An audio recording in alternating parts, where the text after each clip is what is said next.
Esther Nantairo, a resident of Nansana, ushered us into her rental room. We were welcomed with a rare smile from her grandson Jotham Nsonga, who is 22 years old but suffers from cerebral palsy. Jotham's father died and his mother abandoned him at 1.5 years after realizing that her son had developed multiple disabilities resulting from cerebral palsy.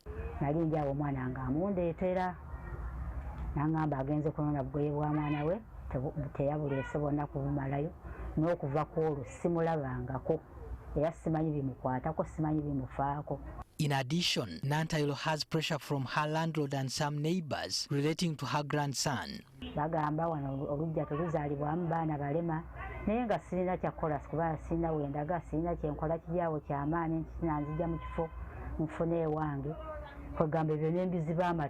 Nsonga can hardly make his body move or turn and relies on the help of his grandmother.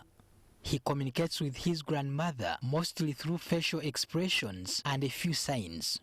Nantairo relies on the little income she obtains from tailoring to take care of the endless needs of her grandson. She could not afford a wheelchair for her grandson and improvised with a wooden box. This is where she sits her grandson whenever she needs to move him from the room to enjoy the sun or some fresh air.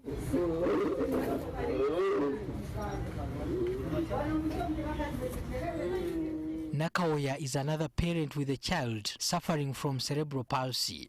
She had a premature birth for twins and one of them passed on. Her surviving son is now 11 years old.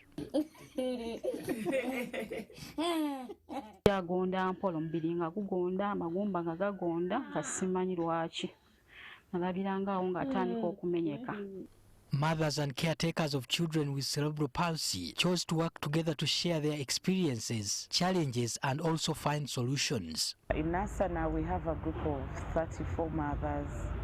In Matuga, we have a group of 42 mothers, while the Greater Kampala, living out Matuga, Nansana, we have about 62 mothers.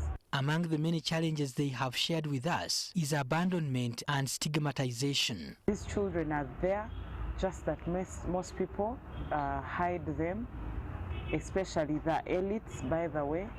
I have on so many occasions I've been asked by my elite friends why it is that I chose to expose my son to the world.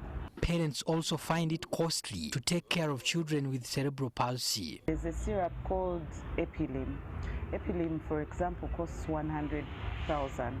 But how many mothers are going to be able to afford, or how many mothers do you think can afford 100,000 every week? We need to have certain assistive devices to help them. For example, feeding, for example, maybe taking care of them in the household. So you find that in terms of rehabilitative care, most of the times these amenities are very hard to come by. Dr. Angelina Kakoza, a child neurologist and a senior lecturer at Makerere University, painted a picture of the magnitude of cerebral palsy situation in Uganda. Approximately every 1,000 children, you find 3 of them who have approximately 3 per 1,000 children have cerebral palsy. You may think this number is very, very small, but it is not. Kakoza also explains the main causes of cerebral palsy.